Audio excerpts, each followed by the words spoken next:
But man, I am happy to be here. It's super cool. I never thought in a million years that this is where I would be after picking up a camera. I picked up my first camera like 6 years ago. And the reason I did that is because I owned another business. I owned an e-liquid company. It's the stuff that goes into vapes. And I traveled around the country selling that, going to conventions, trying to get my product into people's stores. And every time I was at a convention, one or two people would come up to me and said, "Man, who does your Instagram pictures? They look great." And it was me on a Galaxy S7 before I got smart and switched to iPhone. And so when I sold that business, I thought the next best thing to do would be buy a camera. Everybody tells me I'm good at it. I bought a Nikon D5500. It's about a $600 camera. Not the best camera, but very good to learn on. And I was horrible. I was absolutely trash at taking photos. But I have a very rough past. I come from, and it's all self-imposed, a lot of drug addiction, a lot of horrible stuff. So I've been sober like 12 years. Thank you. Thank you. I just channeled that same, I'm like, if I'm gonna do drugs, I'm gonna do them. If I'm gonna get sober, I'm gonna do it. If I'm gonna do anything, I'm gonna do it, and I do it to the point of borderline addiction. And that's what I did with photography. I dove in head first. Anytime I wasn't, at work or bathing my kids or feeding my kids, I was on YouTube. I like to call myself a graduate of YouTube University. Everything that I've learned about photography, I'd say 98% of it I've learned from YouTube, and a lot of trial and error. I would Google, or I would go to that search bar on YouTube, any question you have. How do I make my pictures brighter? How do I change the blues? How do I compose my photo better? Why does this photo look off? What can I do to, any of that stuff, YouTube is going to be your best friend. Don't type it in Google. Type what you were going to type in Google into YouTube, click search, and watch thousands of videos that come up to help you with it. And then you watch those, you take that information, and you grab your buddy and you say, "Hey, let's go down to the basketball court. Let's take some pictures," whatever it is, trial and error, trial and error, trial and error. I did that for a solid, I'd say 6 months after I bought my first camera. And I started taking weddings 6 months after I shot my first picture on my Nikon D5500. I had no business doing that. I'm going to tell you all right now that I'm lucky I have a career, because they turned out good for what I was, but I wasn't mentally prepared. I didn't have the equipment properly. So weddings are a different level. If you're taking photography serious, I want to tell you right now, weddings will make you or break you. You need to be prepared. You need to know what you're getting into. You need to shadow a couple photographers on weddings, because you have one chance. If you mess that up, it'll ruin your career. So don't take those until you've got some experience, if you all decide to proceed this after high school. But I did, and I did okay. It paid me enough to upgrade. I upgraded to Canon, so I switched from Nikon to Canon. I bought two 5D Mark IVs. It was a very expensive upgrade. And I was killing it. I went from charging $75 a photo shoot, just doing maternity pictures or whatever anybody at work needed done or whatever, to charging about $250 a session. I was killing it. I was making good money. So I quit my one job. When I bought my camera, when I was doing the e-liquid stuff, I was the manager at Bryant Heating and Cooling. I had 45 employees under me, no assistant manager. I was making decent money, but at the same time, it was just me. It was never an off time. I would go home and I'd be editing or feeding my kids, and I'd get a phone call, "Hey, we've got this going on out in the field," and I'd have to stop everything I'm doing to put out fires until midnight sometimes. So there was no really time to focus on my own business. So I quit that job. I took a $15,000 a year pay cut, and I went to Burdorf Interiors is Louisville's oldest furniture company. They had zero online presence and a non-functioning website. I use that term website loosely in those terms because it was horrible. And I started to manage their social media and e-commerce. So I went in, I revamped their website, and I brought a social media presence to the company. I was doing that for about 6 months. So right now we're at about a year solid of photography. It was getting to the point where I couldn't manage both. Like, I'm working 40 hours a week and I'm trying to fit in these photo shoots. And it was tough. So I looked at my wife at the time, and I said, I think it's time to go full-time doing this. And she said, you should really think about it, but if you want to do it, I know you're not going to let us starve, let me know. So I worked for about 3 more months. I went in and I put my 2-week notice in. I told them they had 2 options. I would be done in 2 weeks, or they could let me work from home. I would come in once a week to take pictures of new furniture, post it on the website, have content for the social media aspect of things, and they could pay me half of my salary to do that. And they chose that route, which is crazy. So I made like $25,000 a year, working maybe 5 hours a week. It was super cool. It gave me my opportunity to focus on my business solely. About 2 weeks after that conversation, the entire world shut down. COVID happened. I'm sitting at home. I'm not getting, because I'm part-time now, so I'm not getting any kind of short-term unemployment. People aren't coming out of their houses, so I have nobody to take pictures of. I was scared to death. I'm looking at social media. People are fighting over toilet paper. I don't have any shoots any shoots that I did have canceled or rescheduled. I don't know what I'm going to do. So I got the bright idea that seniors aren't going to get to walk this year. You know what I mean? Like, nobody's walking across the stage because everybody's got masks on. Nobody's coming out of their house. I'm going to offer free senior sessions to anybody that's been affected by COVID and can't either afford or just have no other way of getting senior photos.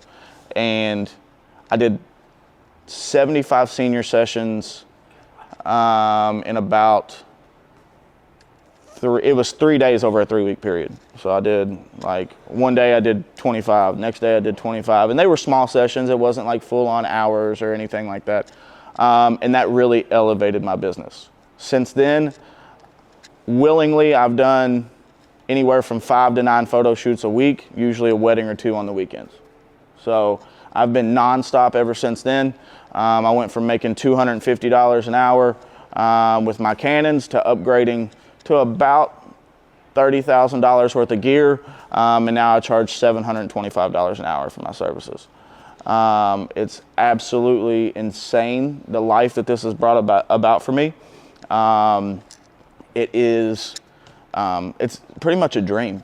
Like, and I don't say that lightly, because, like, I get to do the stuff that you hear in rap videos and shit. Like, I get to like hop in a plane and fly to Mexico and shoot a wedding and ride on catamarans, and I've got gold teeth and I get to get face tattoos, and people like, oh, he's artistic, so it's fine. Like, nobody's giving me crap because I got tattoos everywhere. Like, it's crazy, dude. Like, I truly live an insane lifestyle. My job has taken me to a place that, my kids are well fed.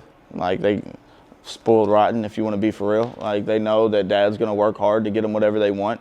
I came up with, hey, Mom, can we stop and get McDonald's on the way home? And it's, no, we got food at home. We can't afford going out to eat. To my kids, like, hey, can we go to Texas Roadhouse 4 times a week? Like, and I work really hard, but, you know, the job that I have is what has made all of that possible. I do 35 weddings a year. I charge $5,200 before tax for a wedding. So there's a lot of money in this. When I first started in this industry, you all, I mentioned going to YouTube. I did a lot of like Facebook groups of photography for beginners and Sony Alpha photography and all these different Facebook groups, and you make a post like, hey, will somebody give me some constructive criticism on this photo, and how did you know it was time to go full time? And there would be 200 comments of never go full time, you're never gonna make money in photography. And I'm looking at my books and I'm like, well, what are y'all doing wrong? Because not only is it very lucrative, like I've got to do some really cool stuff. I'm here talking to you all. This is super cool to me. From the past that I have, I mentioned a lot of drug addiction, a rough past, a crazy life that I lived, to being sitting here talking to kids about the life that I live and the profession that I've chose. Like, dude, this is awesome. I got to go and 2 weeks ago, I got to go photograph Adoption Day for Floyd County. So one of my friends now, he's not just a client, he's a friend, is a judge. I used to run from the police, y'all. Like the stuff that the doors that this has opened up are insane. I've been to Utah 3 times this year to shoot, twice for a wedding, once for my own engagement pictures. I shot a wedding in Florida this year. I shot a wedding in Mexico this year. Like, I've been on 5 planes flying around the country, flying around the world, even out of the country. The Bahamas, did a shoot in the Bahamas in September. It's insane, dude. Like, this is a dream sequence that I live. And I'm not special by any means, y'all. Like, I am not some unicorn. I know so many photographers that live this life. You just have to be able to market yourself. That's the one thing. So I've had a couple photography businesses. My business is called Zaepfel Photos. Super basic, I know. Mind blown with that name. But I owned another one that was a photography and videography company combined, and we offered photo and video in a package deal for wedding clients or any kind of like branding session. People want headshots, but they also want some promo video. We would do that. And it was called Zaepfel and Condor Productions. My business partner's name was Kyle Condor, an amazing videographer, probably the best in the city.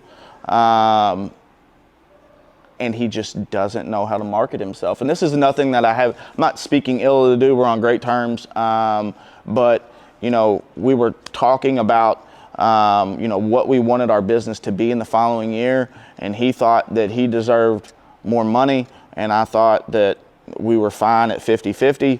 And we couldn't come to a solid conscious or compromise, so we split. And after that split, a couple months later, he said, man, I'm so upset about this.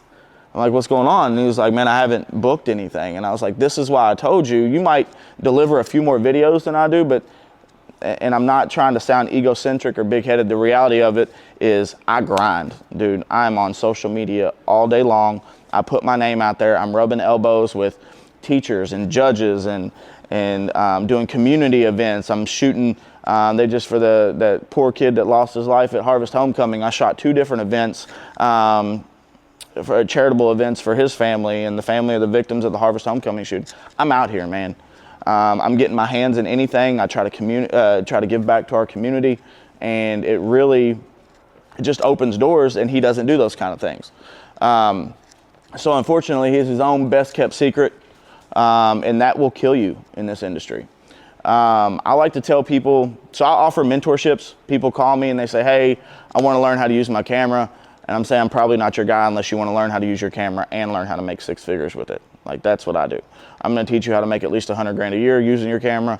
But you have to be willing to work, and you're only going to get out of it what you put into it, just like anything else. And when they come to me and they ask me those questions, they pay me this money, I tell them, like, the number one thing is going to be social media. We are a very social media driven world. I hate it. If I didn't have my own business, if I didn't have to do that to thrive the way I've been thriving, I would shut down all forms of it. It's toxic. But at the same time, as a business owner, it's very necessary for what we do and to get your name out there. There is no more yellow pages. There is no more ads in the newspaper. Nobody buys newspapers anymore. So I've worked on, I bought some courses and some marketing classes to create what I call a foolproof plan. And it really boils down to consistency. Whether you go out and shoot a session with her, or you're just at home playing with your camera, you need to find something to post. You need something to find to post every single day for about a year. And then you're like, that's a big commitment. It is. I did it twice a day for a year. But now I've built myself into these social media algorithms to where I could post something at 3 o'clock today when nobody's on their phone. Everybody's working, and it's still going to get the traction that it needs to get because I've built myself into that algorithm. And that's truly like monumental in what it is I do, is just that social media presence, that following that I've created, and that, I mean, you got to have good work coupled with it. You got to really know what the hell you're doing. Sorry, I cuss a lot, y'all. I'm trying really. I haven't said the F word, so we're good. But you really have to know what you're doing, and couple that with a strategic marketing plan. And those two things together, and you all can do anything in this industry, whether it's sports photography, whether it's seniors and weddings, whether it's newborn, which sounds miserable to me. But you know, any of those kind of things, you can do it if you really work at it, and the biggest thing is asking for help, man. You know, you got a teacher that knows a lot, ask him how you should do it. Like I saw you do it earlier. You're like, hey, how do I get rid of this? Great question. And when the time's right, you know, when you're in that part of your courses, he'll show you. But man, it's about asking for help if you don't know it and applying it once you've found the answer. I've kind of got off on a couple tangents. I know that. But I'm going to talk some more, but is there any questions that you all have specifically so I can guide in that direction? What's up, bro? Decide on how much you're going to charge per shoot? Great question. I did a lot of market research. So I'm going to photographers' websites in this area, finding out what people charge, because I don't want to be the cheapest. So it's a competitive market. This is a very oversaturated market. There is so many photographers because every year somebody buys a camera when they get their tax money, and now they're a photographer. That's what they do. And I'm offering $50 sessions all day long. But what kind of money are you gonna make doing that? You gotta do 5 sessions in one day just to make decent money. So I wanted to not be the cheapest. I wanted to be a luxury service that everybody can't afford. Anybody listen to Kanye West? Y'all like Kanye? Anybody follow Kanye? All right, dude's batshit crazy, okay? He is out of his mind. But he is a genius, all right? Most geniuses are. And what he has done is he has created a presence that people know that he is gonna be himself regardless of what's going on. He promotes exclusivity. All right, I'm dropping the Yeezy 350s tonight, and there's only 1,000 pairs. They're sold before they're even dropped. And so that's what I've done. I've incorporated that into my business. I will look at my schedule. I will go home and make a post and say, hey, I've only got 5 sessions left for, you know, spring of 2025, and I'll book those 5 sessions that day because I've incited urgency. If I don't get it now, I'm not going to get it.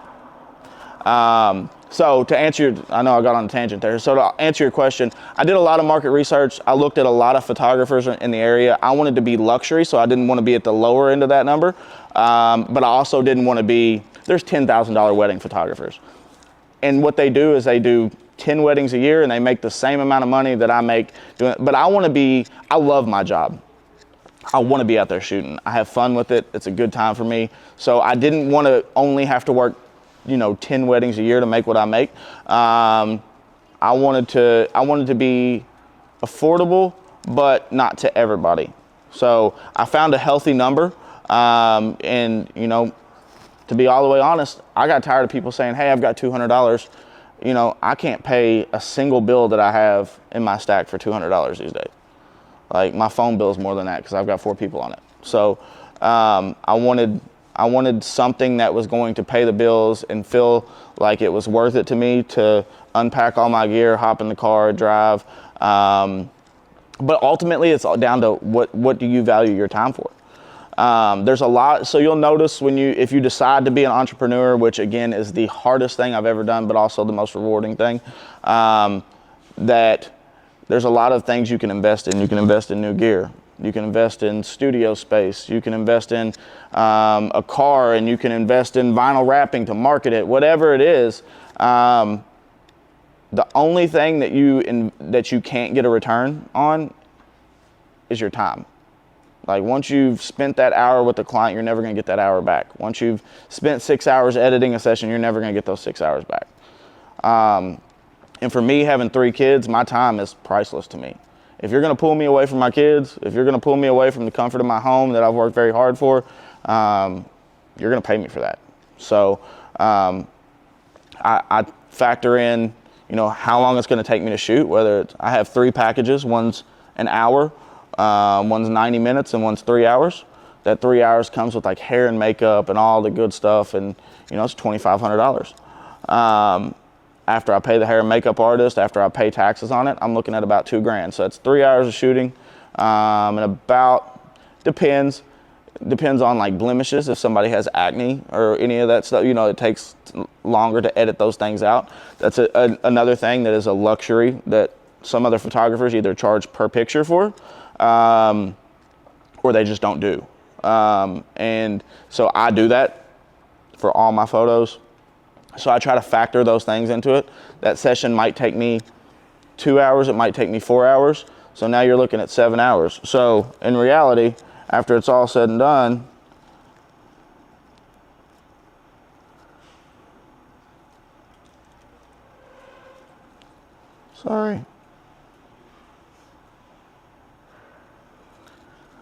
boils down to about $28 an hour. So it sounds good. You know what I mean? It sounds amazing when you say, "Oh, I make $7.25 an hour." But you see the photos, and you see the hour of shoot time in that $7.50, $7.25 area, but you don't see the 2 hours, 3 hours, 4 hours of back work that it takes to catalog those, to edit those, to send them over, all of that good stuff. So. Do you deliver just digital, or do you do print? Digital only. Digital only. I thought about getting into, they call it IPS, the in-person sales. So a lot of photographers will say, all right, it's $200 to take your pictures. And then you all meet up and sometimes they do 4 hours, 5 hours. They don't really have a cap on that. But that $200 is called a setting fee. That means you're just paying me to push this button. And then after they're done with your pictures, you got to go to their studio, or you get a link in your email. You open that up and you pick out the pictures that you want, and then you have to buy those pictures individually. You got to buy 16 by 20s. You got to buy 8 by 10s. You got to buy wallets. They do gimmicky stuff like put your face on a piece of crystal with the light underneath it. Something you'll never use again, but they sell you on it because you're there. And then so by the time it's all said and done, you put that $200 on top of the $5,000 that you've spent on prints just to get the digital copies of them, and now you're at a $5,200 photo shoot when you could just pay me and have all of them and print them at your own pace. So that's the difference. What's up, buddy? How would you recommend hiding and whatnot? So I'm going to let your teacher handle that one. It's all in Photoshop. We had another student ask about it this morning, and it's things that can be done, but I think he wants to do it at his pace to show you all when to properly do those things. So, but it's all done in Photoshop. What's up, bro? What would you say you do better than other people? What is it? What would you say you do better than most photographers? As you said, hustle and stuff like that. Hustle's a big one. I grind. But I would say, so on my website it says a casual experience with a luxury product. I am myself. That Kanye shit that I was talking about earlier. I am myself. Whether I'm on social media, whether I'm in this room with you all, whether I'm in front of people that just paid me $10,000. I did some stuff for the sheriff's department in Scottsburg. I'm walking around with sheriffs taking their pictures, making heroin jokes. I'm going to be me. What are you going to do? Fire me? You signed a contract and paid me already. What are you going to do? And people have come to expect that from me, but I think that brings a level of comfort to the photo shoot. Like if we're joking, BS and laughing, having a good time, you don't even feel like you're in a photo shoot, because getting your pictures taken, I don't know if you all take each other's pictures in a portrait scenario. Yeah, it's weird, dude. It can be weird. It can be awkward. My goal is to take the awkwardness out of it. We're gonna have a blast, we're gonna joke. So when I do a lot of wedding consultations. That means, hey, because I don't put my wedding pricing on my website. I want you to call me to ask me, if I'm available, and if I am available, I want to go over my pricing with you just so I don't say, hey, it's $5,200, and you're like, it's a lot of money. Let me tell you what comes with it. You know what I mean? Give me an opportunity to sell you on me. And so when I have those consultations, I always tell people, you ever seen those movies where there's like the crazy cousin that's a pothead and they're just out of their mind, and all the cousins know they're out of their mind, but when grandma shows up, grandma thinks he's an angel? That's me. So I'm gonna make some wildly inappropriate jokes. We're gonna have a blast, but as soon as grandma walks in, it's, hey ma'am, how are you? And all that goes out the window. So I know my audience, I know who I can be that person around, and I know when to shut that off and enjoy the company of and be respectful to an elderly lady, you know what I mean? Like, I know how to do those things. And I think that's something I do well, is I bring that level of comfort and relax to every shoot that I do, and we have a blast doing it. So that's probably what I would do better. And I'm pretty decent at taking pictures, I've been told. I try not to get big-headed about it. I mean, I know I can take good pictures, but I think there's a level of, I don't know if you've heard your teacher talk about imposter syndrome. Do y'all know what that is? No. You know what imposter syndrome is? Imposter syndrome is where you think you're not as good as you are. Like, you took an awesome picture and teacher and all your friends are like, dude, that picture's dope. And you're like, dude, I could have done so much better, or that ain't that good. Maybe I shouldn't put it out there. Imposter syndrome is a real thing, and it's very prevalent in any kind of creative area. My artwork's not as good. I'm not as good a painter as the next person, or I'm just not as good at taking content for my social media as the next person. You got to get that out of your head. We're perfectionists in this field. We're perfectionists. I'm zooming in, taking a freckle out or something that somebody's never going to see. Hey, what's up? How are you? I'm good. How about you? Good. But yeah, so that is a big thing, is imposter syndrome, and just like not comparing myself to others, for sure. Can you do this with nature photography? I'm sorry, what is it, buddy? Can you do this with nature photography? Nature photography. So that's how I got my start, man. When I started this, and I got my first at Nikon, and I'm taking pictures, and I'm horrible at it. So I'm working a full-time job, right? I mentioned that to you all. I've got kids, and when am I going to shoot? Like, when am I have time to shoot? So I would go out in the middle of the night, and this is in downtown Louisville. I love city photography. I love cityscapes and taking pictures of the skylines and all that. And then, COVID happened and all the riots and all that stuff over there. So I don't do that no more. It's kind of crazy over there now. But I was like taking pictures, and people were occasionally like buying my prints. I've got some pretty cool stuff that I've done. I went to a catwalk over off 22nd Street, and there's a hole in the fence. And so I set up my tripod and I did a long exposure of the skyline with the cars going underneath me. And so that long exposure, does anybody know what a long exposure is? Yeah, so it stretched out those red lines. It looks really sick. And I did a really cool edit on it. And one person bought it, and I went to my photographer friend and I'm like, how do I sell more of these? He said, man, I hate to be the bearer of bad news, but there's not too many trees willing to pay you to take pictures of them. So you need heartbeats. Heartbeats pay bills. Now, that doesn't mean you can't do something with that, but to get the kind of payment that I would assume will pay bills and all those good things, you're going to need like a National Geographic or something. You know what I mean? You're going to need some sort of magazine, which is attainable. That you can submit that stuff and they'll pay you all the time for it. But the ultimate reality is, unless you do a National Geographic or something of that sort, it's probably not going to be super lucrative. That doesn't mean you can't have fun with it and it be your hobby.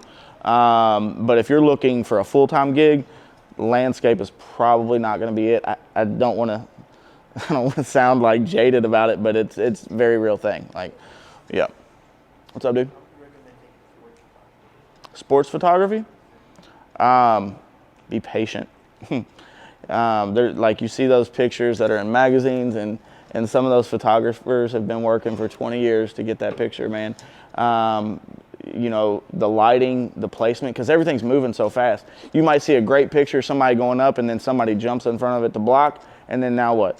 Now you've got your whole shot blocked, and no pun intended, and and the picture's gone. So you have to be patient with sports photography, man. I've done it a few times. I love it. I just don't have the time to do it because nobody's going to pay me, what I charge per hour to come shoot, a couple of seniors, unless they're going to, D1 or something and they're looking for some prospect photos. But ultimate reality is that doesn't happen very often.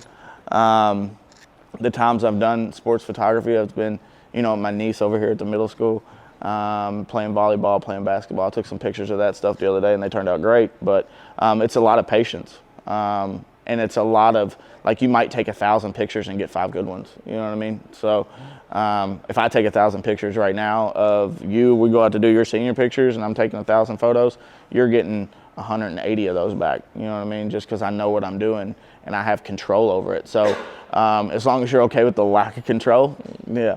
I'm not. I don't like that. I want to control the lighting, the posing, the vibe, all that. That's my thing. So, yeah. What's up, dude? When you're doing like community events, like trying to like build your portfolio and like get your name out there and stuff, do you do more like now or when you were first starting? I think I do just as much now, if not more now, than I did. So, and again, I'm not trying to sound egocentric about this or big-headed, but I'm past the point of building a portfolio and trying to get my name out there. On a local standpoint, I'm a very well sought after photographer. People know who I am. I do those things mainly for networking purposes now. Not just networking, but I tortured this community for a long time. You know what I mean? I was a piece of garbage, dude. Stole from everybody I could get my hands on. Like, I was a piece of shit, dude. And so now I try to be the opposite of that. I try to give back. Judge called me and said, "Hey man, how much is it going to cost me to do this adoption day? It's probably going to," and I was there from like 12 to 5:30. Like, for even if I gave him the homie hookup, that's still over $3,000 that I would have charged him for that.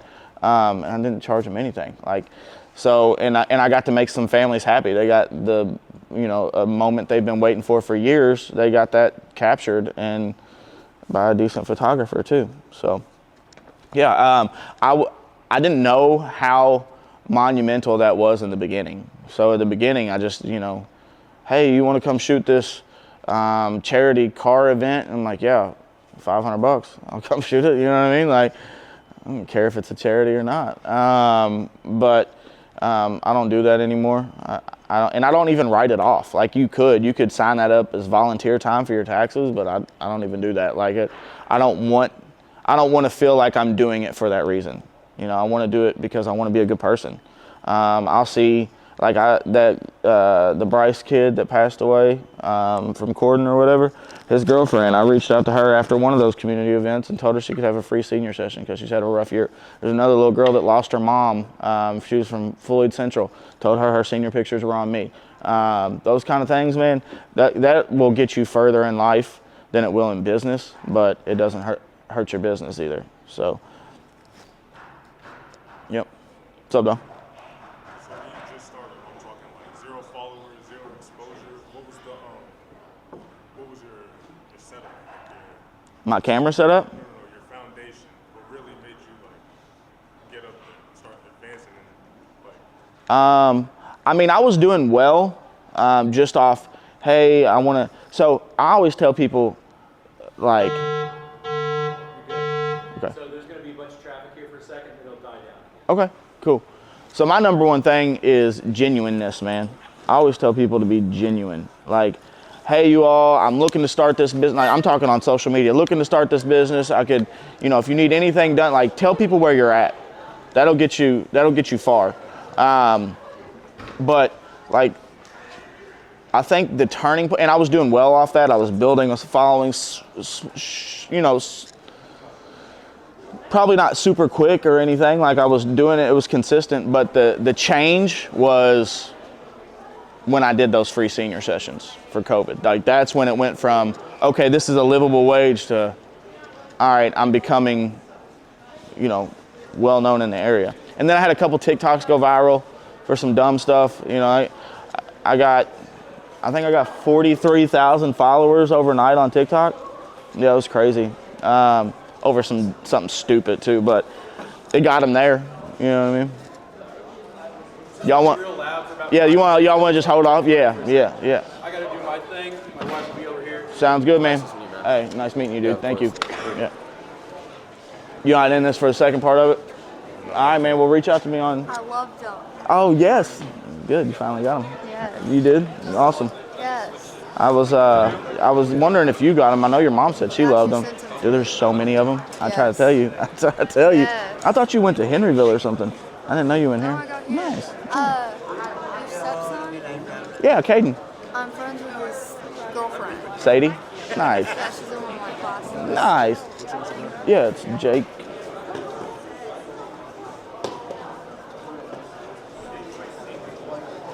That's me right there. Appreciate it. Yeah, if you need anything, reach out, though. All right, man.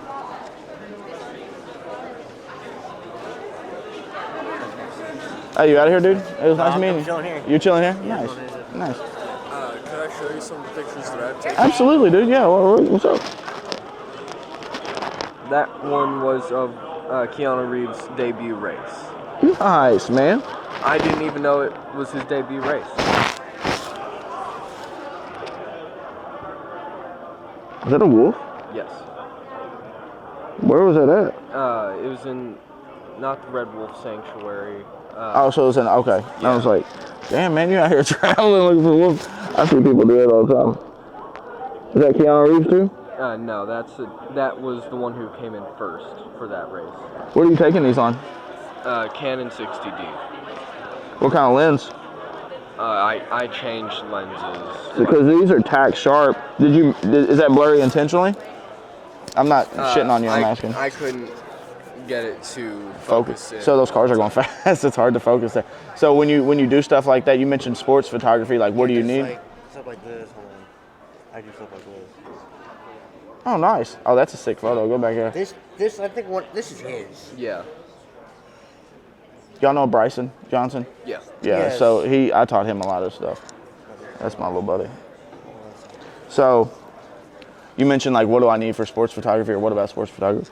So a good answer to that is going to be like, I'm not a gear guy. Like, you don't have to have the best of the best. Like, that's why I brought one camera, one lens. Like, this is enough to get everything that I need. You know what I mean? But sometimes in this, like, you need a very sharp and fast lens to grab that photo. Otherwise, it won't ever focus. This is stuff I edited. Are you editing on your phone? I edited on the computer Oh, okay. I have, and it was shot off a A6100. Can I give you some advice? Yeah. Stop doing vignette. Okay. Stop it. It's just have it in mind. And this one I just edited. So it looks good in certain applications, but people overdo it. So if you stay away from it for a little bit, you'll see the difference. Okay, now I see the difference. So vignette, you know what I'm talking about, right? Yeah. The dark circle around. Yeah. Stay away from that. That's very 90s, bro. And I do it occasionally. But I turn the feather all the way up so you can't really tell because you don't have those dark circles. So if you're going to use it very sparingly. Okay. What you got? That was the unedited version of the. Oh, dang. Okay. This one up here? Yeah. This one? Right there? So, again, take with this what you will. They say that green is very distracting. So I always dummy down my greens to where I don't want to lose focus of the subject. So those bright greens around it, so like that green patch, this green patch, they take focus away from the little homie here. So, I mean, it's a great photo, dude. It's a good photo, but that's what. Do you want to see, I'm in the intro class. Do you want to see Yeah. one of the ones I took? Absolutely. That's a good portrait with the backlight. I love that. So, on the eyes, the highlight or the reflection on the glasses. So what you do is you raise the light up and then you face it down. So that way it doesn't go directly onto, it just kind of rains down on them. So that's how you fix that. But that's a great picture. That's a very good picture. Thank you. You're very welcome. Are these your That's me. Yeah, some of them are good. I'm gonna Thanks, man. Thanks, man.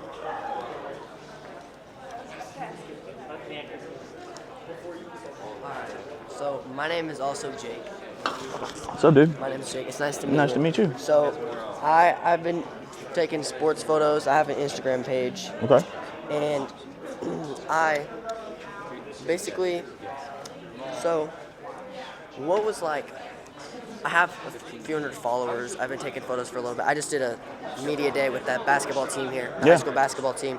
The media day went okay. What was like your getting from like beginner level up to like professional level? Like how did you take that Consistency. step? Just like more Dude, not just more posts, but the level of like sought after, like people wanting to book me. Like that was a big thing. And you got to put yourself in a position where somebody knows, hey, I want to do a media day, but I'm with Jeff. Can you produce the same results? Are you tried and true? Like, can I look at your Instagram and see multiple media days and see that you can handle it? Like, that's a big thing is consistency, man. Like that, regardless of the lighting scenario or the location, like I'm going to be able to pull off the same thing I did.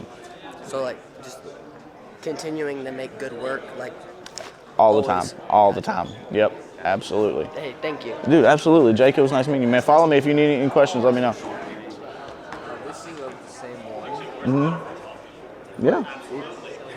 It honestly looks a lot better. Yeah. So what you've done is you've oversaturated it some, because look, Yeah. you got blue in the legs, Okay. blue in the back.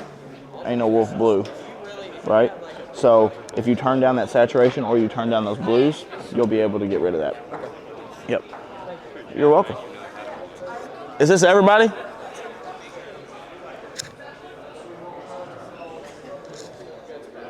Mr. Smith won't be back. His wife will. Mrs. Smith, I guess. I'm assuming. Is that her in the blue, the purple over? Okay. All right.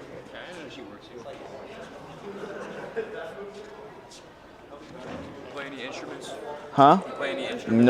No. I can sing a Kanye song and not very good, but that's about the extent of my musical inclination. It's not me, dog. Not me. What about you? You have it for the rest of your life. Yeah, you was playing guitar. I heard you talking about that earlier. That's what's up. That's what's up, man. What's up, dude? When you were starting, did you focus on your composition so you would have to do, like, try not to worry about editing when you started? Absolutely. So you can match Absolutely. the pictures instead of the editing aspect? I am. Yes. Yep. Yep. Yeah. We're good. We're good. All right. Thank you. All right, y'all. Is this it? What's up, dog? How are you? Good.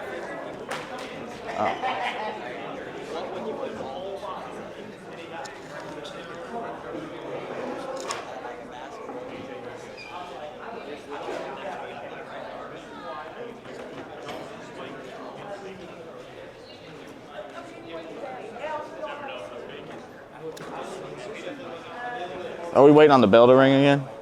You can start whenever. But does the bell ring? It did ring again? All right, everybody. We're going to get back into it.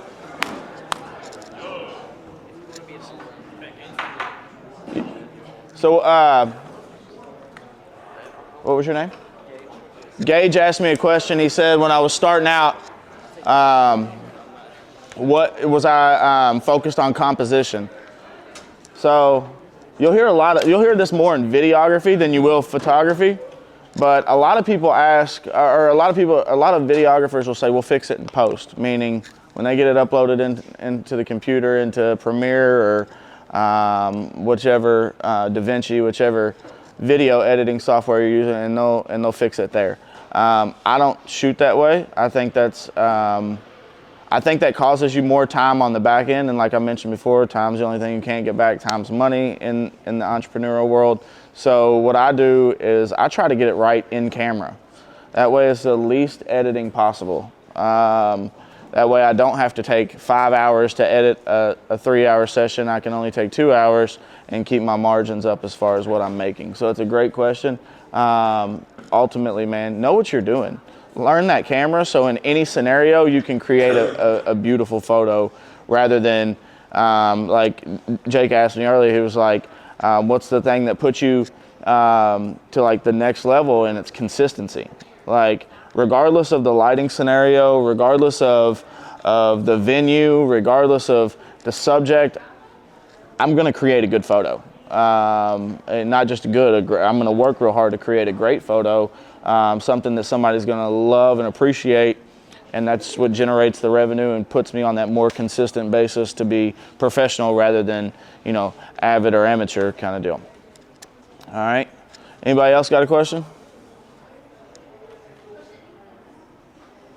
Nobody? We can get weird for the next 30, 40 minutes if y'all want. So I brought my camera. I don't really plan on taking any pictures or anything. Mr. Smith mentioned to me that he's taught you all about the triangle of exposure and things of that nature, but I do that a little bit differently than a lot of photographers. So I open my camera, I set it to f1.4, you know what I mean? I'm wide open on aperture at all times. I want to allow the most light in. I then set my ISO all the way down to 50. And then I go no lower than 1/200th of a second on my shutter speed. That way, if anybody's moving, unless they're running, I'm not creating blur. And then if I need to up my ISO from there, I will. If it's still too dark at 1/200th and 1.4, then I up my ISO from there. I don't know if that's how you all do it or not. But I shoot wide open at all times. That way I've separated my subject from the background and foreground. I've created that bokeh, and I've captured an image that you know what the subject is. And I do that with the least amount of grain possible. If I want grain, if I want that vintage aesthetic that everybody's going for these days, everybody wants it to look older and 90s and they're wearing flare bottom jeans and stuff, if that's cool. And if you want that vibe, that's awesome, but I'm gonna create that vibe in post by adding grain rather than I want the option to have a tack sharp photo. What do you got? I had it. Okay, you're good.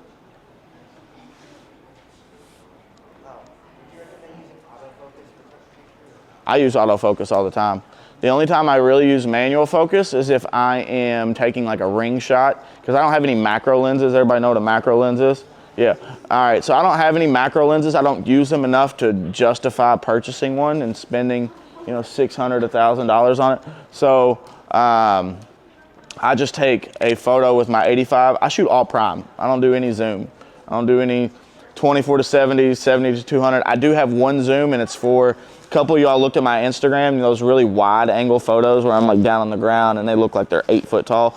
That's a 12 to 24 Sigma that I use on that, and that's the only zoom I really use. Anything else is either my 35 that I've got here or my 85. What was your question again, bro? Autofocus. So for me, if I'm doing like a shot of the rings for a wedding, I'll place them on the like the invitation, or I'll put them in the bouquet or something, and I'll get my 85 out and I'll autofocus on that stone just so I get tack sharp image of that diamond, usually diamond, and then that's the only time I ever use manual focus for real. Or if I'm shooting through a fence, like if I'm doing some senior pictures and I've got a kid leaning up against a fence with his ball mitt or a soccer ball through the net or whatever, and I want that picture, just sometimes the camera doesn't focus right on the eye when there's stuff in front of them, so I'll do autofocus, I'll do manual focus then, but for the most part, it's autofocus all day. Yep. How many shoots do you have a week? How many shoots do I have a week? During busy season, I had at least 1, if not 2 or 3 shoots from October 3rd of this year till last week. So a lot.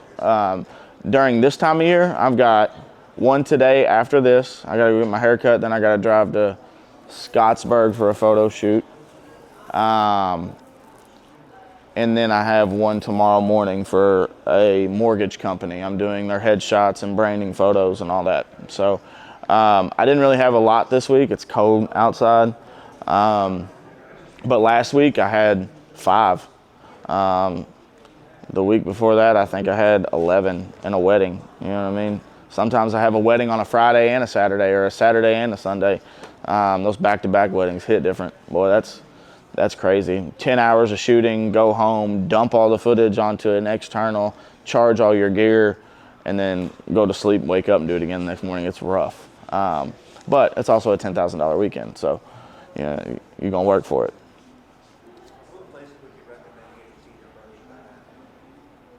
What places would I recommend what? Like what locations? Just depends on what you're going for. You want city? You want woodsy? You want farmhouse? What kind of vibe are you going for? Huh?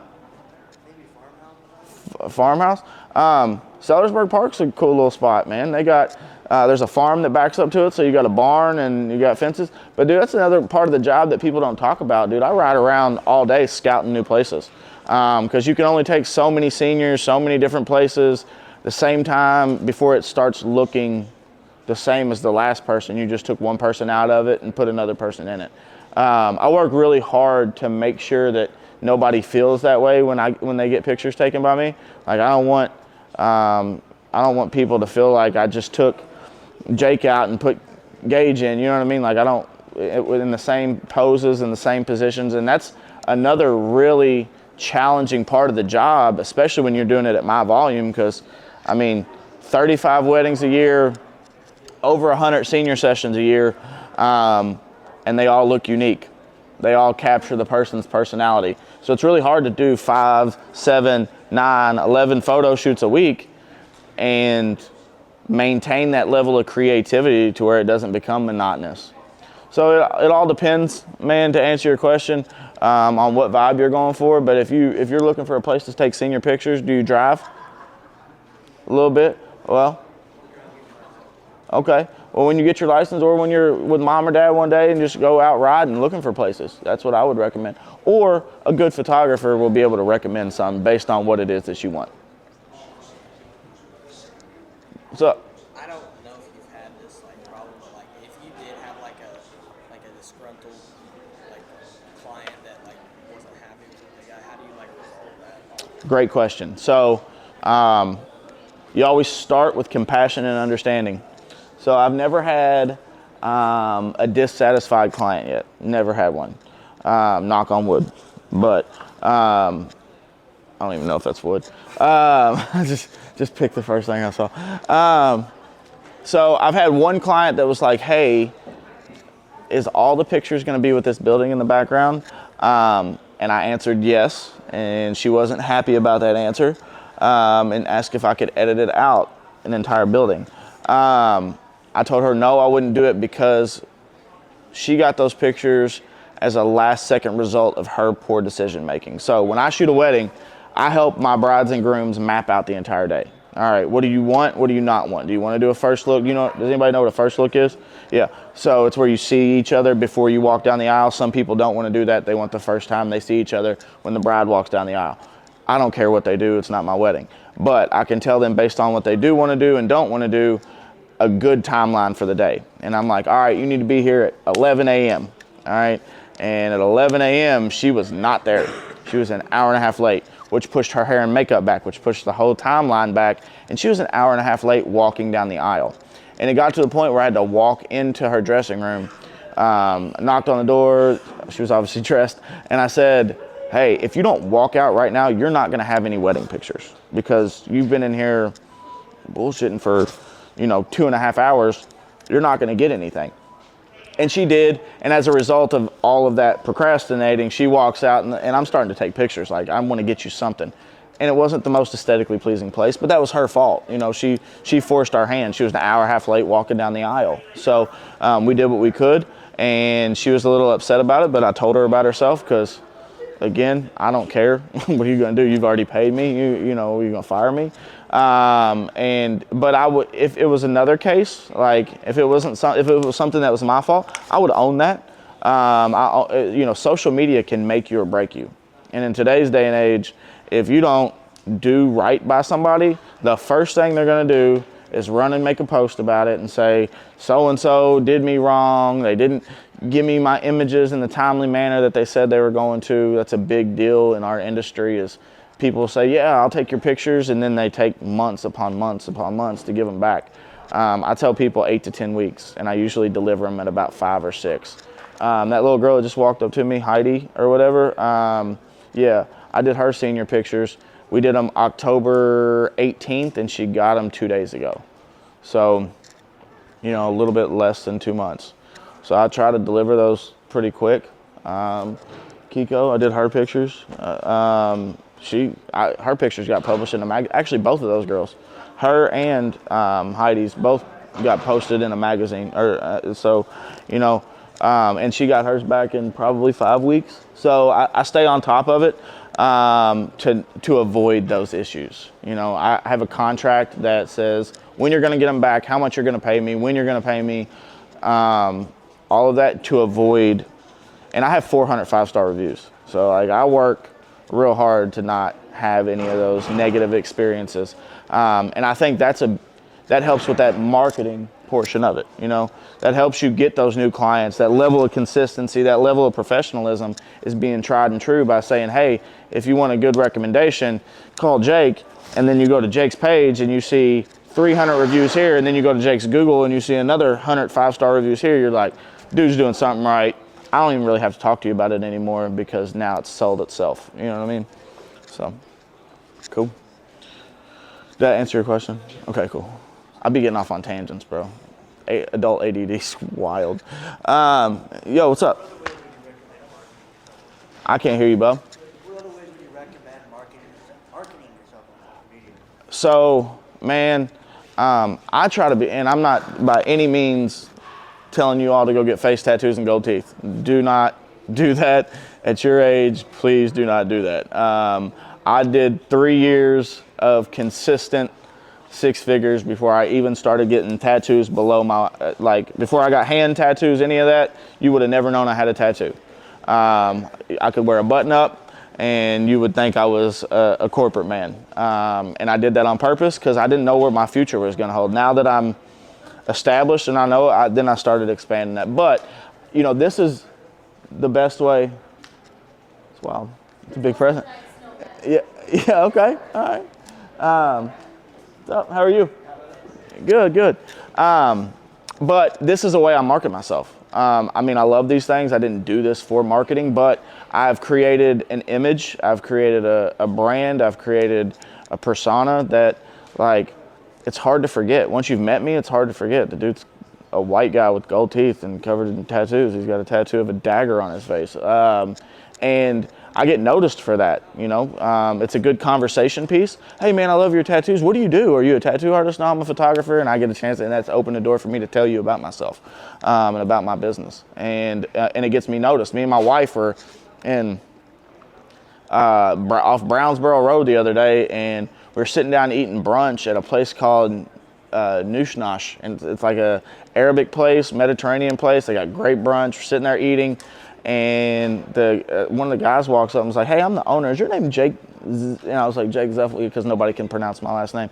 I was like, "Yeah, that's me." And he was like, "Dude, I follow you on Instagram. I love your work." But he noticed me not because of my work, but because of this. It's hard to not see this and remember it. So, but yeah, so that's.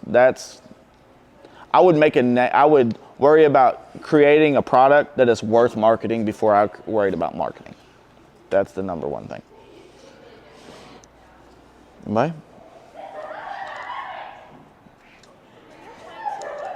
What's up? When you're trying to market yourself, do you kind of stick to one aesthetic and like vibe, or are you flexible and kind of mold around what the client is? That's a great question. That is an amazing question. So her question was, to market myself, do I stick to one aesthetic and vibe, or do I kind of mold myself to what the client wants? And that's an amazing question. So for 2 years, I did my style and my style only.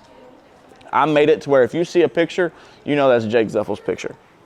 After I got comfortable with that style, I started saying, okay, well, I want to try a more like boho kind of edit. I want to try a more like vintage kind of vibe and kind of like breaking out of my shell. But I built the brand off my aesthetic that made me that 6-figure photographer that I wanted to be. And then after I was there and comfortable, then I started branching out. Yep, absolutely. And now I get I'm to a point where I ask my client, well, what do you want? Because I feel comfortable in so many different editing styles. I wanted to feel comfortable in one. Before I got big-headed and like able to be like, yeah, what do you need? I'll do it. You know what I mean? I wanted to know that I could do that for myself. Yeah, absolutely. That's an amazing question. Anybody else? We got some time, y'all.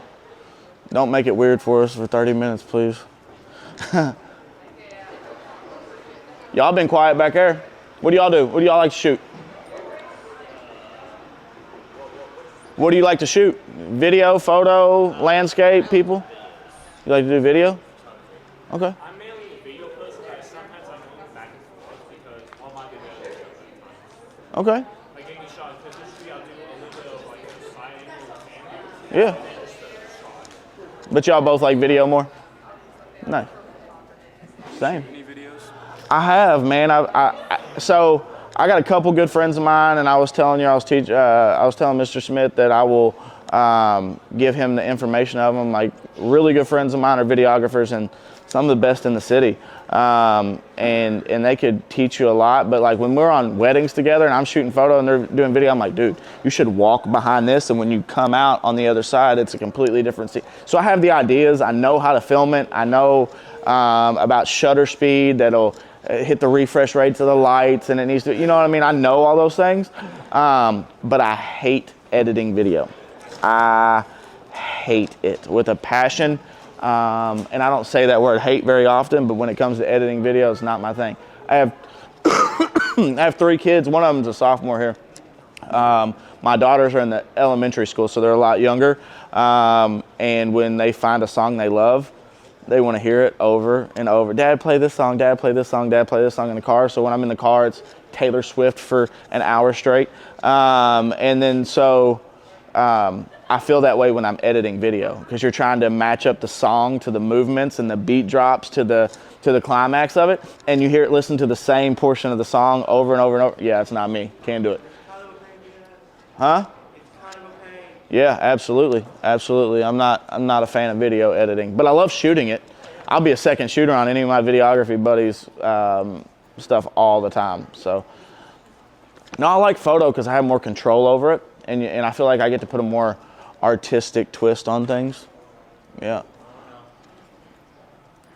Good? Yeah, man. Awesome. Real quick. Yeah. So, I see you're taking questions now, right? Yeah. Okay, cool. So, have you asked him yet about composition stuff? A little bit. Okay. Yeah. Good. 'Cause that was going to be the thing I wanted you to hit. What do you mean? So, is there a style of composition you go for? Do you go rule of thirds? Do you like the golden triangle? Do you square things?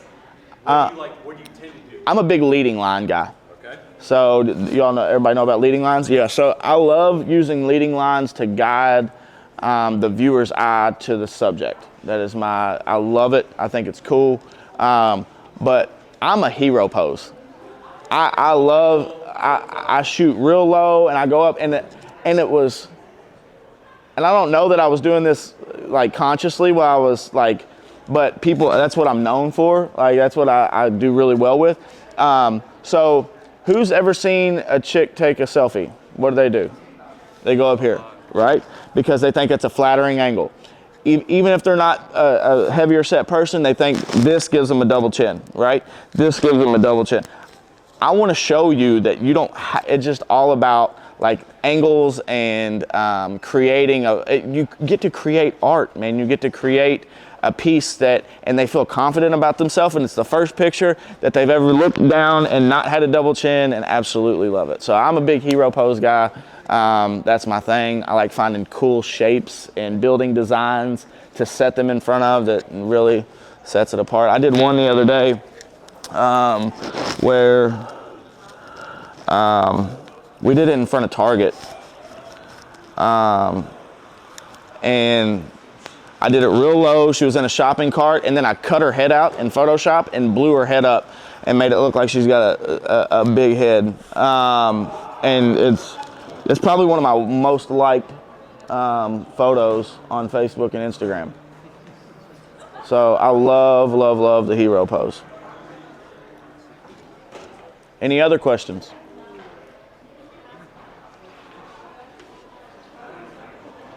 How did you do that exactly? How did I do what? That? With a with Photoshop.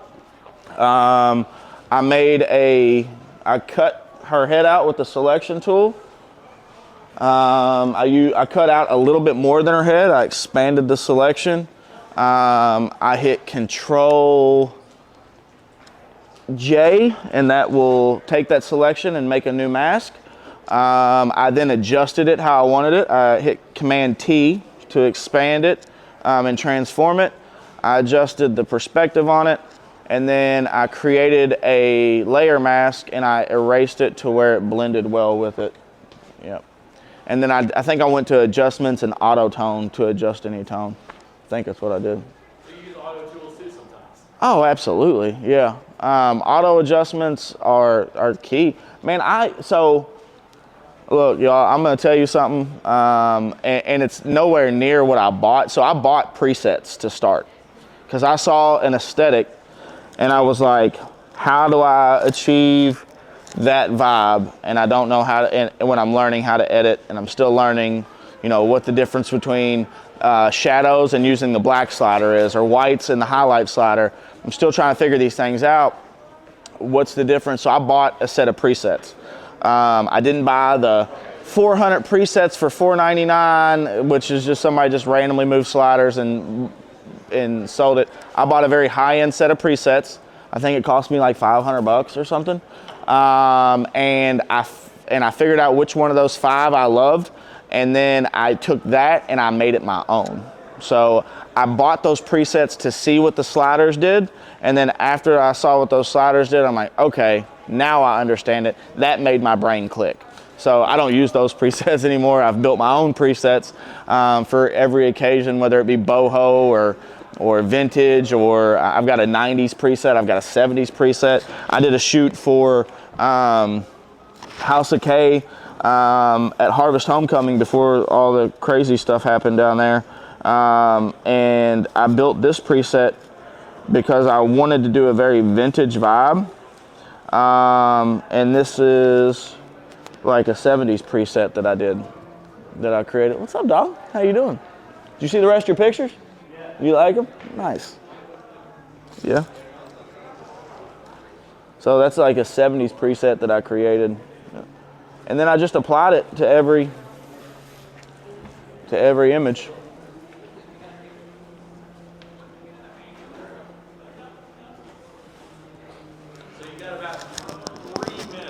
Okay. Anybody got any last questions before we're done? All right, we got 3. What do you got? What's the farthest you've traveled for a wedding? Farthest I've traveled for a wedding. I don't know what's further away, whether it's Bahamas, Mexico, or Utah, but one of those 3. That's the farthest I went.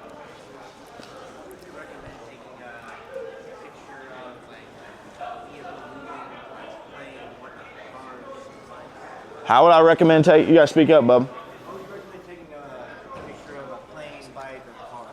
Plane, bike, or car? Do you want to freeze the wheels in the propeller, or do you not want to freeze the wheels in the propeller? So do you want the propeller to be blurry and the car to be still? You would have good focus and a slower shutter speed.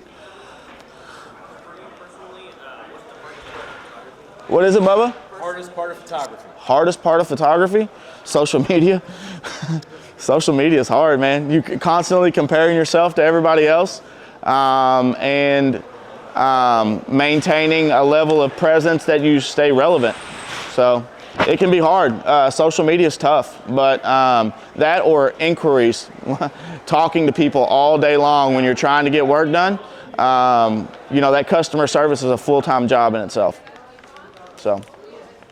Hey folks, let's give him a hand for being here and sharing all this knowledge. Thank you all. Thank you all. So if you, obviously you can reach out to him on all the social stuff, it's easy to find.